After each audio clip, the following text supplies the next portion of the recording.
Recentemente, a Anvisa aprovou o uso da tirzepatida para o tratamento da apneia do sono. O medicamento, que já era aprovado para o tratamento da diabetes tipo 2, é o primeiro remédio validado como terapia para apneia no país. Uma das principais causas da apneia do sono é a obesidade. E o sono regula o humor, o metabolismo, a fome e até a forma como o corpo acumula gordura. Quando a gente dorme mal, o organismo inteiro entra em desequilíbrio. O coração trabalha mais, o cérebro envelhece mais rapidamente e o controle do peso fica comprometido. O contrário também é verdadeiro. A obesidade pode atrapalhar o sono, causar apneia, roncos, pausas na respiração e no dia seguinte, aquela sensação de cansaço sem fim. Hoje a gente vai entender essa via de mão dupla entre sono e obesidade e descobrir por que dormir bem pode ser uma das estratégias mais poderosas para cuidar da saúde e do peso. Quem bate um papo aqui com a gente é o endocrinologista Bruno Gelonesi. Ele é professor livre docente em endocrinologia e metabologia pela Unicamp. Eu sou Michele Loreto e esse é o podcast do Bem-Estar. Vem comigo! Doutor Bruno, seja bem-vindo ao nosso podcast do Bem-Estar, tudo bem? Tudo bem, é um grande prazer estar aqui com vocês. Doutor, para começar, explica pra gente, por favor, o que acontece no nosso corpo quando a gente dorme mal ou dorme pouco? Todo mundo, por um motivo ou por outro, perdeu uma noite de sono. Seja numa viagem, seja numa festa, ou eventualmente quando está com um filhinho doente, né? Quem tem filho sabe disso. O fato é que o dia seguinte é esse cansaço, mas o que mais é fácil de perceber é que a gente fica com uma certa irritabilidade, mais propenso a um humor um pouco depressivo e, mais do que isso, um certo cansaço mental. E se tentar fazer alguma tarefa intelectual, não funciona muito bem o cérebro. Inclusive alguém que vai fazer uma prova, né? Agora, imagina o seguinte, né? Isso é quando é uma noite única de sono. Agora, quando isso se estende e se torna um hábito ou um problema, isso se acumula e vai muito além de simplesmente essas manifestações cerebrais, que é o cansaço mental. A gente vai ter até mesmo aceleração do envelhecimento mental e cerebral. Então, o sono é extremamente importante. Mas lembrar também que existe uma coisa chamada cronobiologia, a biologia ligada ao tempo, que pode influenciar uma série de órgãos que a gente vai poder discutir na sequência, né? Dando impacto sobre o cérebro, mas sobre o fígado, sobre o pâncreas, e aí até aumentando a chance de algumas doenças da modernidade. Então, dormir bem é bom mesmo. E dormir mal, cheio de repercussões negativas. Agora, doutor, eu fiquei impressionada que o senhor estava falando, né, constatando que a falta de sono contribui para o envelhecimento do cérebro, né? Como é que isso acontece? A gente nem imagina, né? Quando pensa em descansar, fica pensando estar deitado, estar sentado, mas o cérebro só descansa mesmo quando a gente desliga ele durante o sono. E ao contrário do que imagina, a gente não desliga não. Quando se faz um registro cerebral de ondas cerebrais, tem algumas fases do sono em que a gente até acelera. É como se o corpo estivesse fazendo o seguinte: vamos limpar tudo isso daqui para funcionar bem.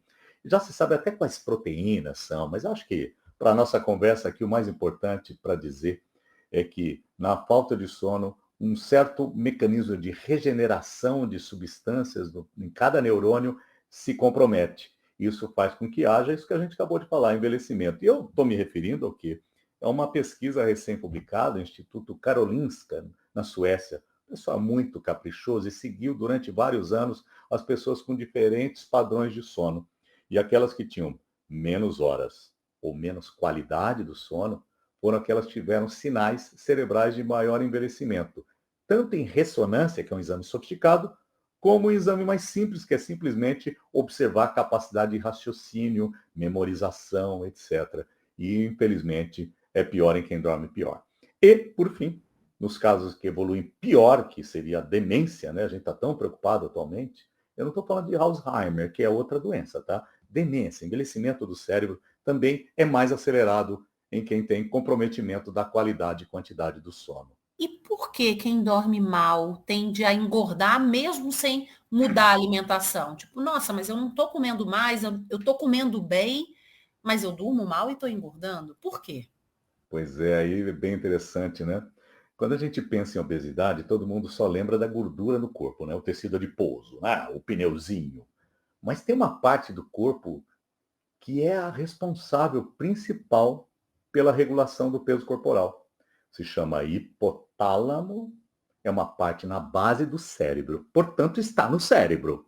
E essa região, tal qual outras regiões do cérebro, eu falei de memória, não falei? Falei de irritabilidade. Essa região também é afetada pela falta de sono e ela se desregula. Desregula de que forma? Menos saciedade, mais fome. E o terceiro, que é pouco conhecido, menor gasto de energia. Então todo mundo pensa assim, né? Eu gasto energia quando faço exercício. Sim, isso é verdade. Só que isso corresponde a 10 a 20% da energia que a gente vai gastar durante a vida.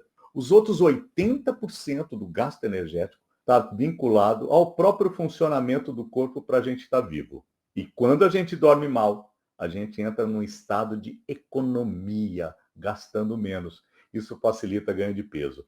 Isso só falando do cérebro, hein? Se a gente passar para o tubo digestivo produz hormônios que dão fome e saciedade. Eu posso entrar em mais detalhes depois, mas, em resumo, existe um completo comprometimento desse funcionamento desses hormônios. Então, aumenta o hormônio que chama grelina, que dá fome, e diminui os hormônios que dão saciedade. O resultado disso é como mais, como pior, às vezes sem perceber, mas o principal é que gasta menos energia. Então, gastando menos e consumindo mais, não tem jeito. Vai ganhar peso. Isso tem a ver com as alterações cerebrais, neuronais, não é neurológica, né? Nos neurônios mesmo, que ocorre pela privação do sono ou diminuição das horas de sono. Fiquei pensando aqui naquela máxima que existe moderna de dizer que a gente, enquanto dorme, perde tempo, enquanto a gente dorme, os outros estão fazendo muitas coisas e ganhando muitas coisas. Ou seja, não, a gente está perdendo muito, né? Em não dormir bem. Olha, quando você fala perder, eu vou avançar na sua frase. Na verdade, eu adorei isso que você falou, viu? Porque a ideia do perder tempo é a fonte total dessa alteração metabólica. Nunca na história da humanidade tivemos tanta obesidade, tanto diabetes e tanta doença cardiovascular, apesar dos tantos avanços que a medicina, a biologia e a compreensão teve. É essa pressa que encurta a nossa vida. Olha que frase, parece uma frase de efeito, mas tentando dormir pouco para aproveitar ao máximo a vida, vai ter menos energia, menos saúde. E a parte chata da história é que também aumenta a mortalidade precoce. Então a gente pode encurtar a vida tentando aproveitar, ficando acordado. Eu não estou falando para uma vida lúdica, cheia de energia, super bem-vindo. Mas achar que dormir menos para aproveitar mais, essa conta não fecha, ou então fecha ao contrário, como você mesmo observou sabiamente.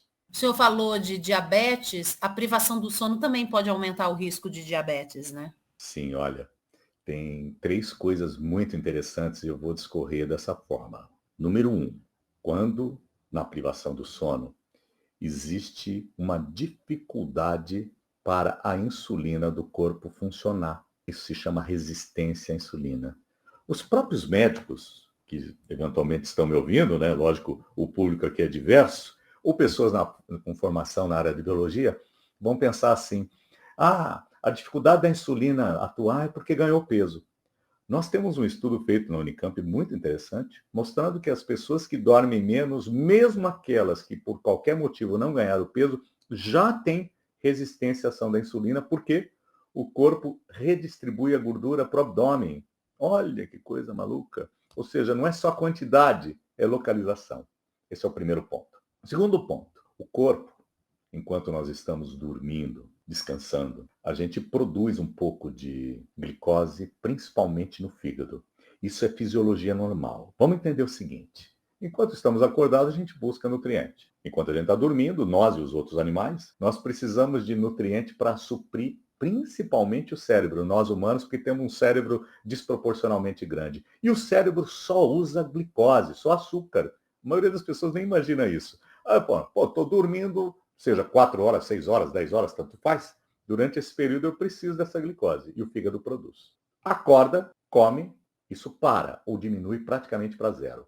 Tá fácil, né, Michele? Aí vem o próximo passo. O que acontece quando a pessoa não dorme? Subverte esse mecanismo e passa o dia inteiro produzindo um pouquinho de glicose. Então vamos lá. A insulina não funcionou direito, produzir glicose é o terceiro elemento. O pâncreas também tem um reloginho ali que faz com que ele seja melhor produtor de insulina depois que a gente come, especialmente quando teve uma boa noite de sono. Então o trio está formado. Produz menos insulina, ela não funciona direito e tem uma oferta de glicose que não vem só do que come, mas do que produz. Isso significa um risco bem aumentado de desenvolver diabetes tipo 2, que é a grande causa, direta e indireta, de mortalidade cardiovascular da população, principalmente ocidental. Então já ficou muito claro, né, doutor Bruno, aqui com a nossa conversa, que a gente, para ter uma boa saúde, a gente precisa dormir bem. E para controlar o peso, a gente também precisa dormir bem, com qualidade, né? Porque não adianta só quantidade, mas tem que ter a qualidade do sono. Mas eu queria saber agora o outro lado da história. Como que Sim. o excesso de peso atrapalha o sono? Até agora a gente falou de uma das vias, né? Gostei do jeito que você falou, né? De um lado para o outro, agora caminho inverso. Nós vamos ter na obesidade uma situação conhecida. Eu vou primeiro dar um nome técnico, depois eu vou destrinchar. Síndrome da hipoventilação do obeso. Hipoventilação ventila pouco. Todo mundo consegue imaginar que o pulmão vai ter dificuldade de se expandir se tiver muita gordura, ou no tórax, mas principalmente dentro da barriga. Aquela gordura chamada visceral. Você consegue imaginar? O pulmão não consegue expandir porque está meio contido dentro de muita gordura. Então isso é hipoventilação. Mas, além disso, existe o seguinte. Esse ar para entrar, ele precisa passar por um caminhozinho aqui, que é a garganta. E todo mundo pensa que ganhar peso é do esqueleto para fora, né? É fácil a gente pensar isso, né? Mas a gente pode ganhar do esqueleto para dentro. Então, quem já viu, e aí eu vou me reportar aqui, quem conhece anatomia, quem já viu a base de uma língua de alguém com obesidade, ou pode ser um animal, até uma língua de boi, de vaca, fazer o quê? A gente pode dar esses exemplos, né? Acumula gordura na base da língua. Então a língua, não é a língua em si que fica gorda, mas a língua vem um pouco para frente. O fundo da garganta tem gordura e o ar não passa direito. Então, além da hipoventilação ou ventilação difícil dos pulmões, a passagem do ar pode ser comprometida. Em alguns momentos, conforme você falou lá no início, pode haver apneia. E a palavra apneia é o radical, grego quer dizer não, pneia quer dizer pulmão, ou ar.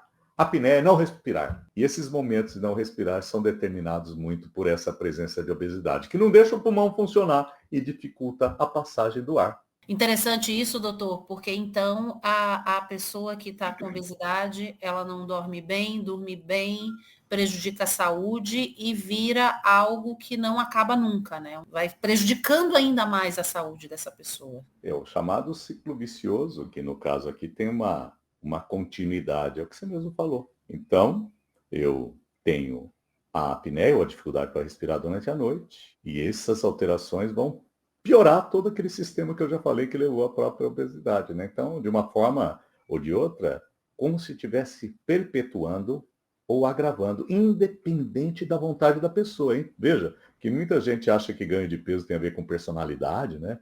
Uma falha, a pessoa não fez as coisas direito, ela não tem força de vontade.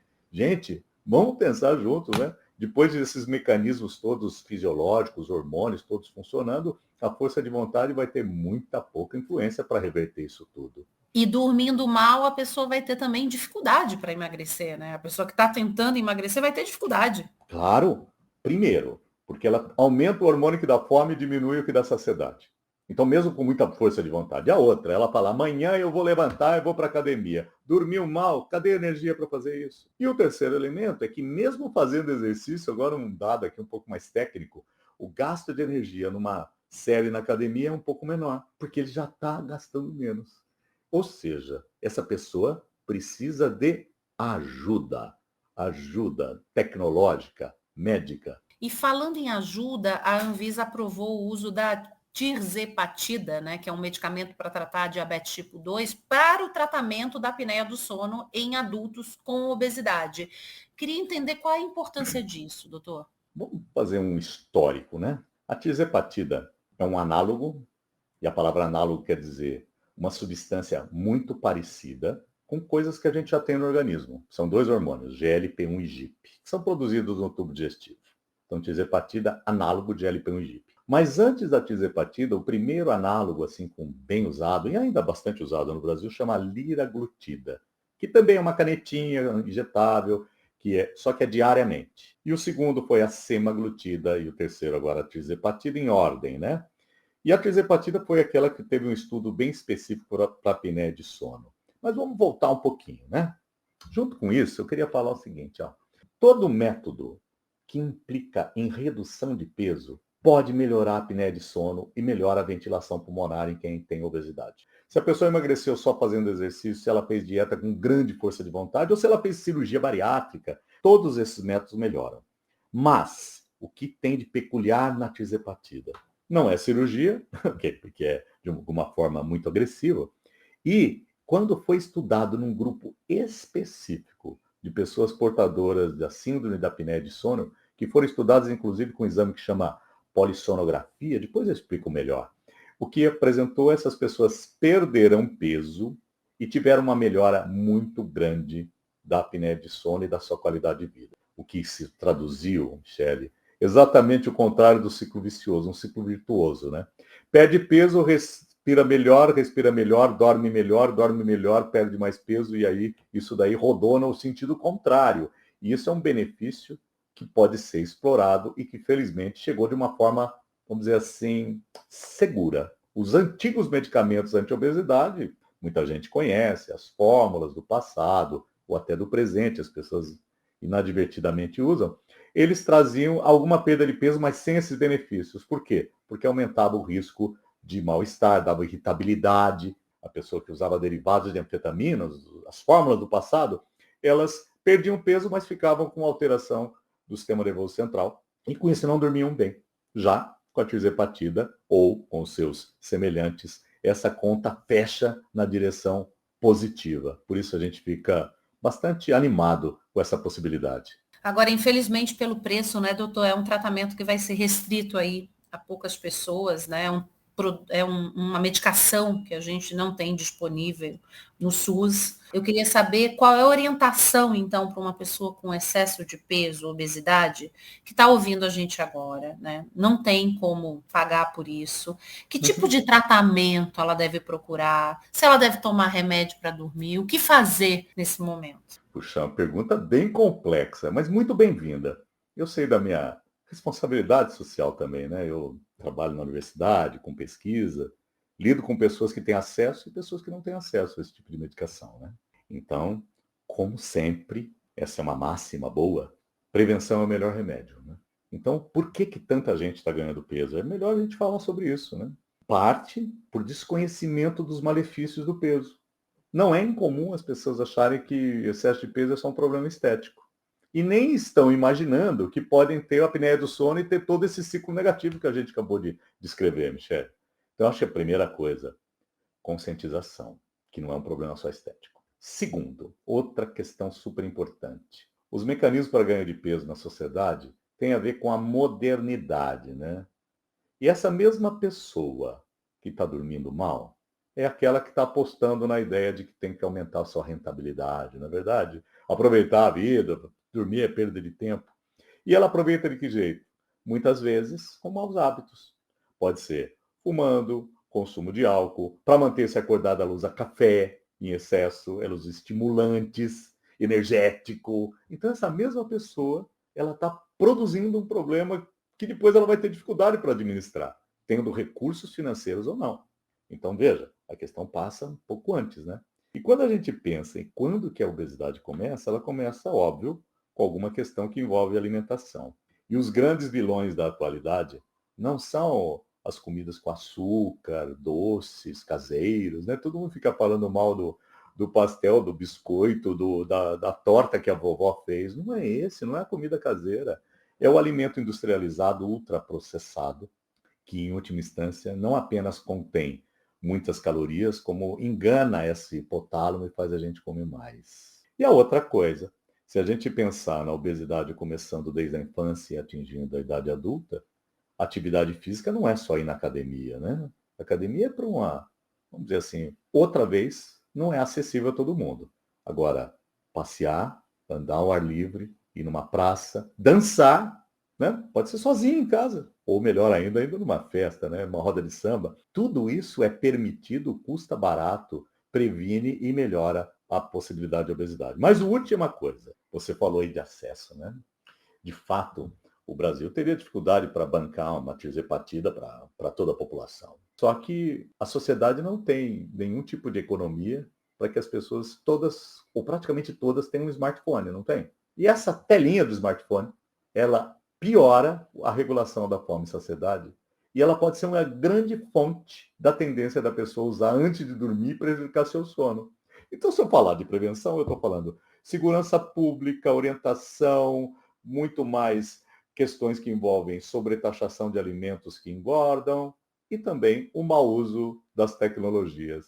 Você veja, se a gente economizar com esses comportamentos, a gente nem vai precisar usar essa medicação tão cara. Mas se eu chegar na medicação, vou dizer o seguinte para você, Michele. Se qualquer medicação do passado para outros tratamentos, quando ela chega, a tecnologia, ela costuma ser cara. E conforme vão evoluindo a concorrência, novos medicamentos, o próprio SUS, de alguma forma, criar algum método de subsidiar, vai perceber que tratar a obesidade pode significar economizar em menos infartos, menos diálises, menos tratamento de pessoa com AVC e assim segue, né? Então, esse é um grande estudo sociológico e farmacoeconômico para entender que, momentaneamente, não é acessível, mas uma boa administração da questão pública pode tornar acessível, sim. Doutor Bruno, o senhor deu várias dicas aí para a pessoa também ajudar a manter o equilíbrio, né, entre sono, peso, né, saúde. Mas uma questão que eu tinha te perguntado, eu fiquei aqui curiosa para saber, a questão de remédio para dormir, isso resolve, isso adianta ou é por pouco tempo? Vamos lá. Uma parte das pessoas ficam um pouco excitadas, seja por seus problemas pessoais, uso de café, conforme eu falei, muita tela e não consegue dormir. Se ela usar um tranquilizante para dormir, ela pode até dormir as mesmas horas, só que em termos de qualidade do sono não repara tanto essa questão neuronal. Então, infelizmente, um sono, vou chamar de artificial, por assim dizer, não é tão reparador quanto se imaginava. Então, é questão da medicação. Mas a gente tem que lembrar também que uma parte das pessoas que tem o sono comprometido não é porque tomaram café ou porque exageraram na telinha, checando todas as mensagens do WhatsApp antes de dormir. Não é só isso. Tem gente que pode ter alguma dor crônica, algumas mulheres na menopausa têm alguma onda de calor assim que realmente acorda, ou eventualmente outro tipo de problema. Mas pensando nas questões médicas, sim, tratamento para estas questões para melhorar o sono. Mas especificamente tentar induzir um sono artificial não costuma ser tão bom assim. Mas vamos tomar cuidado também, Michele, só para terminar. Às vezes algumas pessoas estão passando por um período mais difícil em suas vidas, e aí a indução do sono medicamentosa pode ser útil, sim. Mas não vamos imaginar que tratar com o medicamento, dormir melhor, vai impactar também a obesidade ou diabetes ou coisa do gênero. Isso não vai acontecer. Você sabe o que a gente não falou ainda, e talvez você perguntou nas entrelinhas? Tem um tipo de tratamento para apneia de sono que se chama CPAP, é um tipo de aparelhinho que põe, né? Eu vou até falar o que significa CPAP, é uma sigla em inglês, né? C de contínuo, contínuo, pressão positiva do ar que entra. Então é um equipamento que empurra o ar para dentro. As pessoas que têm apneia podem usar isso, mesmo que tenham obesidade, e vão melhorar a sua qualidade do dormir, etc. Pode até prevenir esse envelhecimento cerebral, mas o impacto sobre o peso e o diabetes é mínimo. Então, como uma medida intermediária, vamos dizer, precedendo o emagrecimento, pode ser útil. E existem alguns casos também, não muito comuns, de alteração do céu da boca, da base da língua, que é cirúrgico. Mas, outra vez, isso corresponde a uma minoria. O grande aumento de apneia do sono no mundo se deve ao aumento de obesidade, que é uma verdadeira pandemia. Doutor, e tem alguma orientação para a gente terminar aqui nosso bate-papo, que está ótimo, renderia muito mais, Hum. mas enfim, tem alguma orientação aqui para quem está ouvindo a gente, para alimentação não interferir no sono, principalmente à noite, que as pessoas se preocupam muito com o que vão comer e logo depois ir dormir, né? Boa, boa questão. Existe uma disciplina na área de nutrição que se chama crononutrição. Mas eu vou pegar só um pedacinho da crononutrição aqui. Se a gente quiser dividir a nossa comida, o ideal é tomar um bom café da manhã, comer razoavelmente durante o dia e comer o mínimo possível à noite. Isso é bom para tudo, inclusive para um bom sono. Além disso, algumas pessoas, isso não é homogêneo, o uso de excitantes como o café, em algumas pessoas até o chá comum, assim, é para acalmar, mas ele pode ter um pouco de cafeína também, né? E diminuir o máximo possível. Não fumar algumas drogas, óbvio, se a gente entrar no terreno das drogas, então nem se fala, né? Que são excitantes, seria problemático. Então a recomendação geral é isso. E o máximo possível de verdura e legume, de coisa de fácil digestão à noite, reduzir o consumo de carne à noite. Mas se a gente pensa na obesidade, não é só a quantidade, né? É principalmente a qualidade. Então, dando um exemplo muito simples aqui. Comer milho é bom. Comer um bolo de milho, ok, pode também. Agora, comer um salgadinho industrializado que só tem cheiro de milho e não tem milho, isso é um convite para má saúde. Então, está dada outra dica também. E, por fim, a questão óbvia, né? Atividade física. Eu falo, bom, outra vez, um pouco antes eu estava conversando com você, né, Michele, falando que do mesmo jeito que o acesso a medicamento é limitado, a academia também. Mas os nossos bisavós ou trisavós nunca foram em academia, que nem existia, né? Mas eles tinham uma atividade física no dia a dia, caminhando, fazendo alguma coisa, fazendo trabalho braçal. Então, retomar o máximo de atividade também ajuda para o controle da obesidade, das doenças e para um sono bom. Lembrando que fazer um exercício muito extenuante à noite na academia, malhar, agora eu vou puxar ferro, etc., isso pode ser excitatório também, né? Então, até mesmo o exercício, escolher um bom momento, uma boa quantidade é bem-vinda. Mas também se a pessoa não tem horário nenhum para fazer, só tem o horário da noite, é melhor fazer do que não fazer, né, doutor? Ah, não tem a menor dúvida. Senão a gente vai começar aqui a impor regras para as pessoas. E a pessoa vai falar assim: tá lá a Michele, o doutor Bruno falando, mas ele não sabe da minha vida. Ok, imaginando que você tem dificuldade, totalmente de acordo. A qualquer hora é bem-vindo. E vamos chegar num outro ponto. Uma parcela da população trabalha à noite, né? Na área da medicina tem gente dando plantão, tem enfermagem dando plantão, tem o recepcionista, tem o pessoal na área de redação, não tem? O plantonista? Jornalismo, sim. É, Eu passei lógico. 6 anos acordando 3 horas da manhã. Claro. E aí, junto com isso, policiais, etc, etc. E o que a gente vai fazer? Essas pessoas têm que encontrar um bom balanço, né? Então, às Uhum. vezes, a gente vê gente que trabalha 12 por 36, né? Não é assim? Trabalha e ganha igual se trabalhasse de dia. E aí, o que ela faz? Ela não descansa dos 36, ela arruma um segundo emprego, né? Então, no fundo, essa aceleração para querer viver ao máximo, ou faturar ao máximo, ou para comprar ao máximo, na verdade, a gente vai ter um comprometimento de um dos bens mais valiosos que existem e que não compra e não tem prateleira muito fácil, que é juventude cerebral, a gente falou do envelhecimento, né? E ao mesmo tempo saúde como um todo.